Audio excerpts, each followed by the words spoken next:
Hi friends, இன்றைக்கி வத்த குழம்பும் பீன்ஸ் கேரட் பொரியலும் எப்படி செய்கிறதுன்னு பார்க்கலாம். அதுக்கு தேவையான பொருள்லாம் எடுத்து வச்சுருக்கேன்.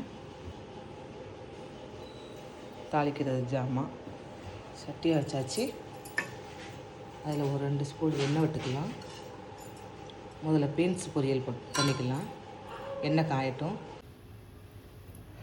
எண்ணெய் நல்லா காஞ்சிச்சு. கடுகு போட்டுக்கலாம்.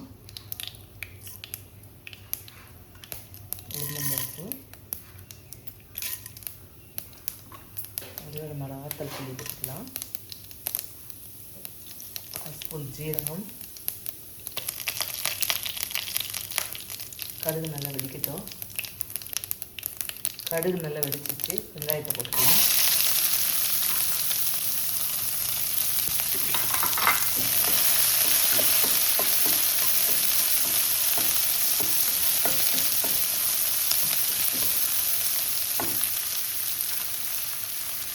கருவேப்பிலை போட்டுக்கலாம்.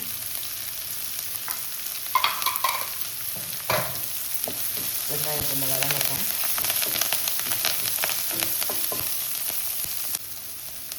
வெங்காயம் வதங்கிட்டு கொஞ்சம் கட் பண்ணி வச்சுருக்க பீன்ஸும் கேரட்டையும் போட்டு கொஞ்சம் வதக்கிடுவோம்.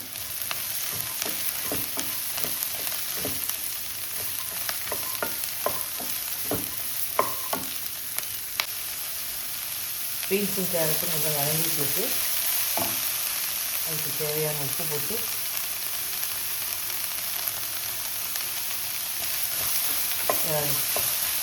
கொஞ்சம் தண்ணி விட்டு வேக வச்சுக்கலாம்.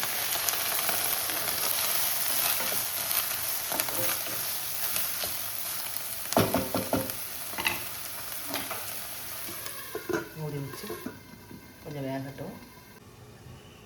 பீன்ஸு கேரட்டுக்கு ஒரு மசாலா அரைச்சிக்கலாம். அதுக்கு ஜீரகம், மிளகாய், வெங்காயம், வெள்ளைப்பூடு, தேங்காய் 2 ஸ்பூன் வச்சு கொஞ்சம் பரபரன்னு அரைச்சி எடுத்துக்கலாம். பீன்ஸும் கேரட்டும் வெந்துச்சு. அதுக்கு மசாலா போட்டுக்கலாம்.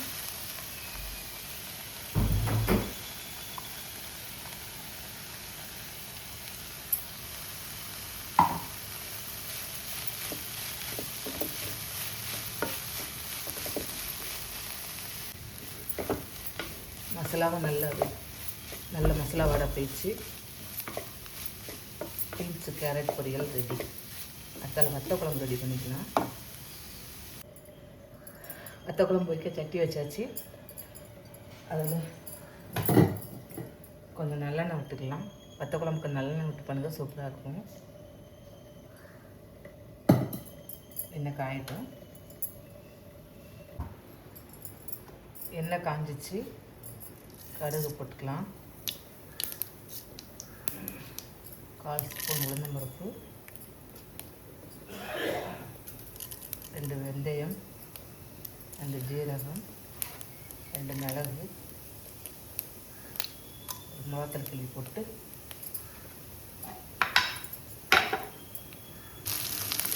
வெள்ளைப்பூடு வெங்காயம் வதங்கிட்டு இருக்கு. அது கூட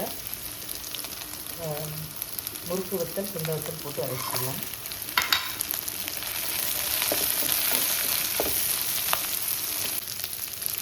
சுண்ட வத்தல்லாம் வதங்கிட்டு இருக்கு.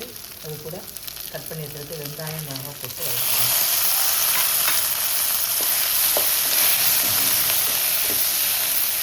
நல்லா வதங்கட்டும்.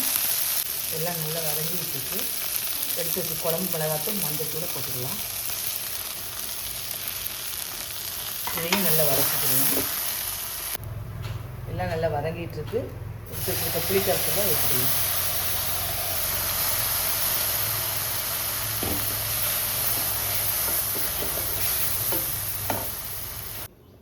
வத்த குழம்புக்கு ஒரு மசாலா அரைச்சிக்கலாம். கொஞ்சோட தேங்காய், ஜீரகம், வெங்காயம், வெள்ளைப்பூடு வச்சு மையாக அரைச்சிக்கலாம்.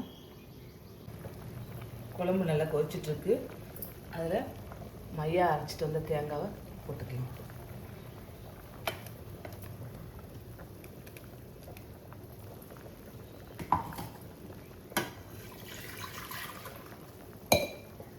தேவையான தண்ணி விட்டு கலக்கலாம்.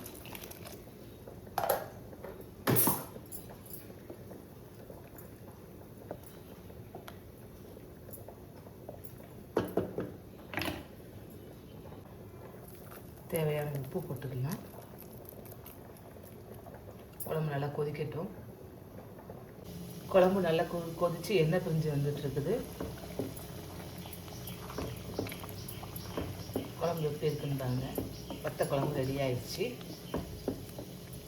இதே அளவுகளோடு நீங்களும் செஞ்சுட்டு எப்படி இருக்குன்னு பார்த்து சொல்லுங்கள். நன்றி.